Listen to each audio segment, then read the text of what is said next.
Hello students, तो right now मैं discuss कर रहा हूँ use of the M I theorems, moment inertia theorem. Right, rotational mechanics है आपका, 11th फिजिक्स का है। तो ऑलरेडी मैंने आपको मोमेंट ऑफ इनर्शिया के बारे में डिस्कस किया था।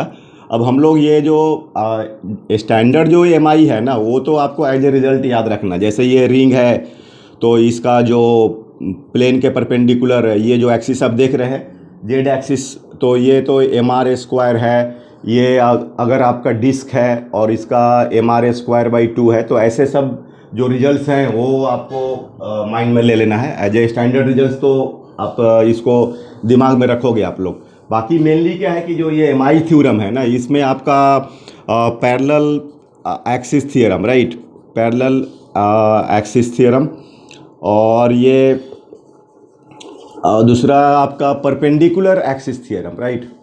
तो इसमें थोड़ा हमें ध्यान देना है कि एक्चुअली हम लोग ये जनरली जो चैप्टर पढ़ रहे हैं वो रिजिड बॉडी के बारे में पढ़ रहे हैं। तो रिजिड बॉडी में आपका ये 1D 2D 3D इस तरह के बॉडी होते हैं। तो कौन थ्योरम कब लगेगा और क्या थ्योरम है, ठीक है ना। जैसे पैरेलल एक्सिस थ्योरम है, जैसे कि मान लीजिए कि ये कोई रिजिड बॉडी है, ये एक्स एक्सिस है, वाई एक्सिस है, ये जेड एक्सिस है। तो तीनों प्लेन में थोड़ा फील आने के लिए इसका। अब इसमें क्या है कि अब अगर आपको कोई रिजिड बॉडी है, जैसे ये रिजिड बॉडी है, तो अगर ये सेंटर ऑफ मास है, तो यहाँ से अगर आपको जो ICM ये पता है, तो फिर आप इसके पैरेलल में, जैसे कि अगर यहाँ पर आपको ये I बोलेंगे, इसके पैरेलल, ठीक है, और ये बीच का डिस्टेंस D और मास M, तो I is equal to ICM plus MD square, ठीक है। ये आपका पैरेलल एक्सिस थ्योरम है। और ये सब, ये सारे 1D 2D 3D सब में अप्लाई हो जाएगा। ये जो है आपका, ये 1D में भी अप्लाई होगा, 2D में भी। जैसे रॉड है तो रॉड में तो ये 1D हो गया, अलोंग द एक्स एक्सिस आपका है, ठीक है। स्क्वायर सीट वगैरह ये सब जगह अप्लाई हो जाएगा, ठीक है। जैसे आप मान लो कि ये रॉड है, तो ये तो 1D बॉडी हो गया। अब ये सेंटर ऑफ मास, तो ICM में कितना हो जाएगा, ML स्क्वायर बाई 12। अगर इसका मास M है लेंथ और ये निकालना है, तो ये D, तो D is equal to how much, L by 2। तो I is equal to ICM plus MD square, तो ML square by 12 plus M L by 2 का होल स्क्वायर।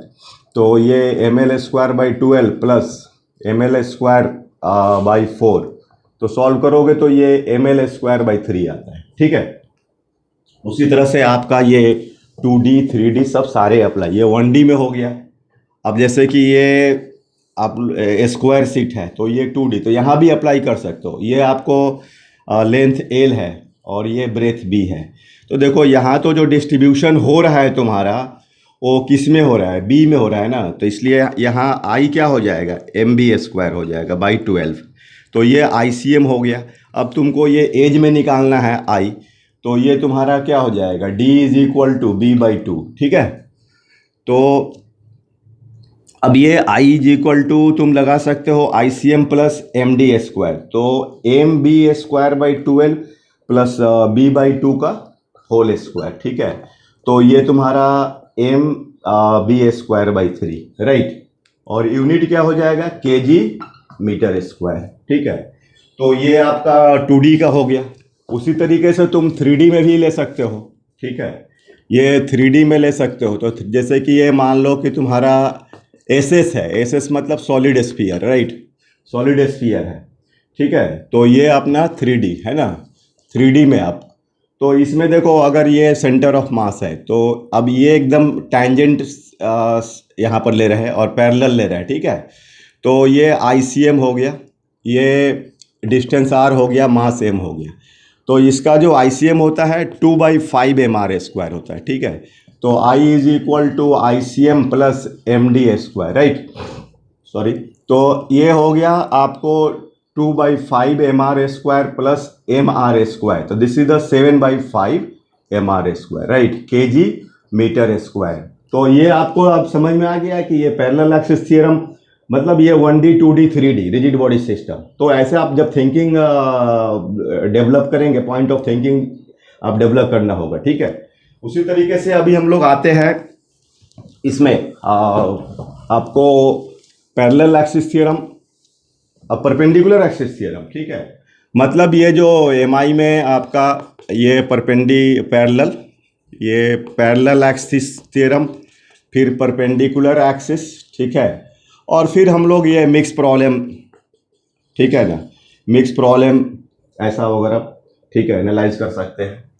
तो अब जैसे ये, हाँ, ये ध्यान देना है कि आपको ये जो है ना परपेंडिकुलर एक्सिस थ्योरम है, ये सिर्फ 3D में अप्लाई नहीं होगा, ये 3D में अप्लाई नहीं होगा, ये आपका मतलब 2D में अप्लाई होता है, 2D में, ठीक है ना, 2 डायमेंशनल में। जैसे कि मान लीजिए कि ये कोई बॉडी, ये एक्स है, ये वाई है, तो ये बॉडी जो है तुम्हारा किस प्लेन में है, ये एक्स वाई प्लेन में, ठीक है। जनरलाइज सोचो, अब तुम इसको, इसका इनर्शिया आई एक्स है इस रेस्पेक्ट में, इसमें आई वाई है, ये आई जेड में निकालना चाहते हो, और इनर्शिया तो आप किसी भी एक्सिस में निकाल सकते हो, चाहे उस एक्सिस में, उस प्लेन में बॉडी एक्सटेंडेड या नहीं है। जैसे ये देखिए हवा में है एक्सिस इधर, तो ये देखिए इसमें थिकनेस इसका तो जीरो है ना, थिकनेस जीरो है, सिर्फ एक्स वाई प्लेन में बॉडी है।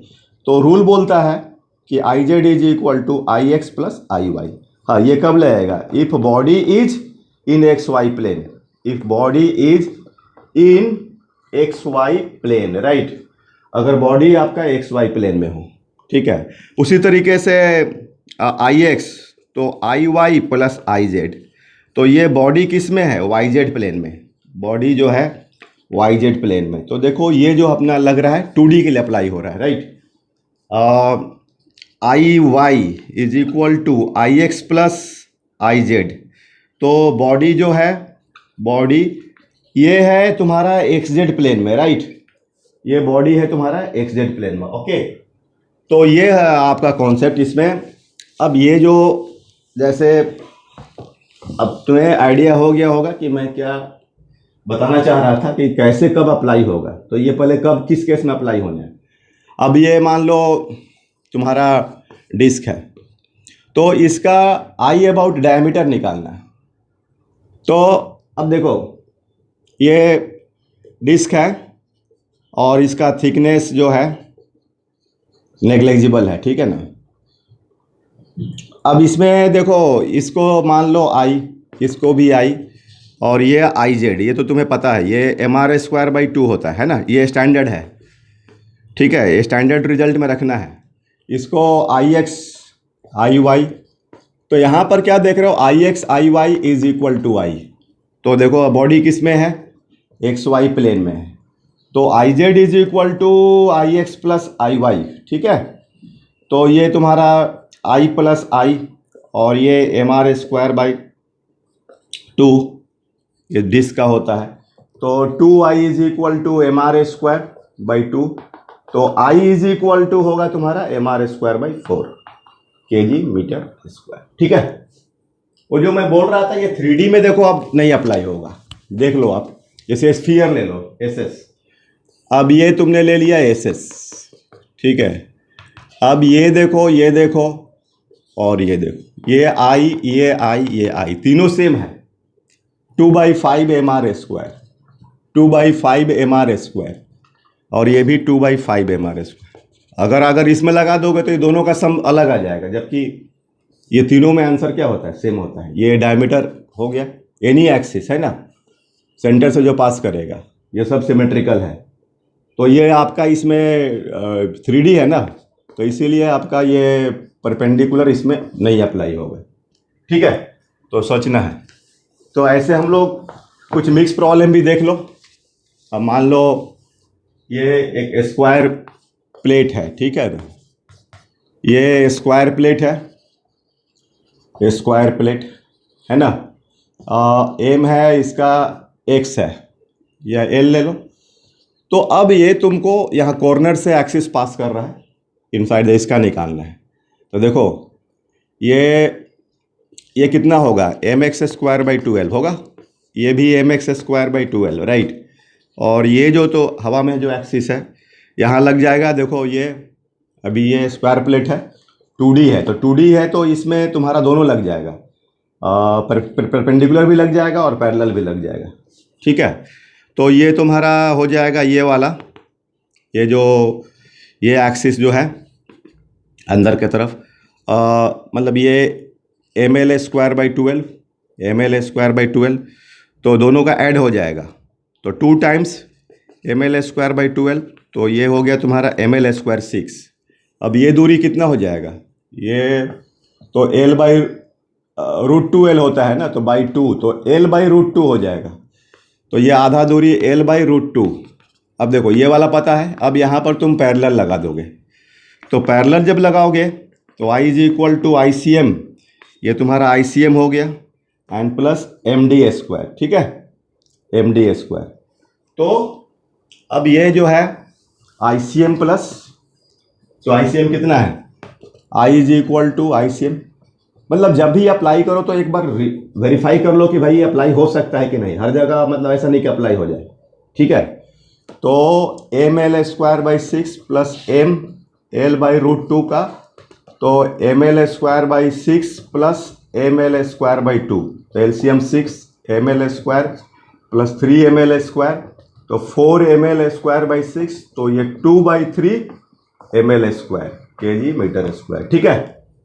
तो ऐसे इस पर बहुत सारे और भी प्रॉब्लम बनते हैं, जैसे टॉर्क वगैरह का, जैसे कि मान लो इसको हम हल्का शिफ्ट करके छोड़ेंगे तो कितना अल्फा जनरेट वगैरह होगा, alpha is equal to torque by inertia वगैरह, इस तरीके के प्रॉब्लम्स हम लोग। Okay, thank you.